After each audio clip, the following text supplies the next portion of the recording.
한국 전래동화 콩쥐, 팥쥐. 옛날 예쁘고 마음씨 고운 콩쥐가 살았어요. 콩쥐의 엄마는 콩쥐가 태어난 지 100일 만에 세상을 떠났어요.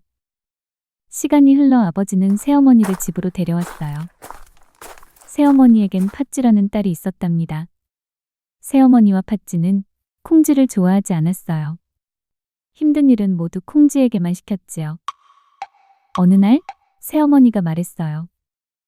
콩쥐야, 팥쥐야, 밭일 좀 해라. 새어머니는 팥쥐에게 반짝반짝한 새호미를 주고 고운 흙밭으로 보냈어요.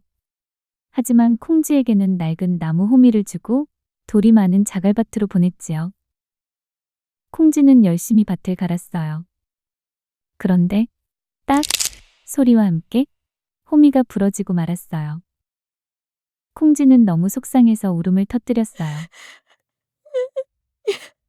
그때 어디선가 검은 소가 걸어왔어요. 콩쥐야, 울지 마. 내가 도와줄게. 검은 소는 자갈밭을 순식간에 갈아주었답니다. 며칠 뒤 새어머니가 말했어요.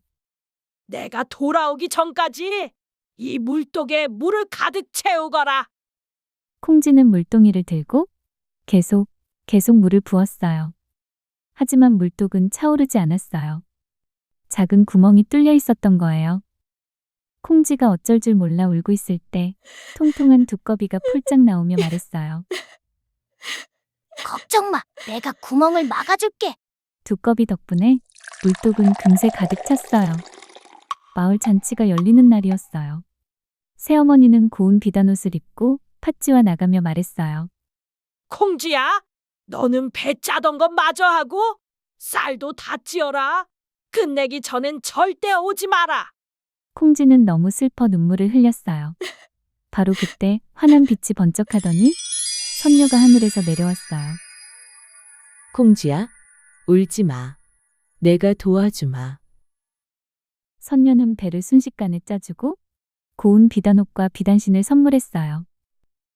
쌀은 참새들이 도와줄 거야. 이제 잔치에 가거라. 고맙습니다, 선녀님. 콩쥐는 감사의 인사를 하고 설레는 마음으로 길을 나섰어요. 그런데 시냇물을 건너다 그만 비단신 한 짝을 물에 떨어뜨리고 말았어요. 콩쥐는 신발 한 짝만 신은 채 잔칫집으로 갔어요. 둥둥 흘러가던 비단신은 마침 길을 지나던 원님이 건졌고요. 원님은 잔칫집으로 가 큰 소리로 외쳤어요.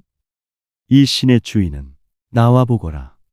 새어머니가 먼저 나섰지만 발이 커서 뒤꿈치가 쑥 튀어나왔어요. 팥쥐도 신어보았지만 발가락이 삐죽 나왔지요. 이 사람 저 사람 다 신어보고 마지막으로 콩쥐도 신어보았어요. 신발은 콩쥐 발에 꼭 맞았어요. 원님은 콩쥐를 좋아하게 되었어요. 그 후 두 사람은 혼인해 오래오래 행복하게 살았답니다. 다음에 또 만나요. 감사합니다.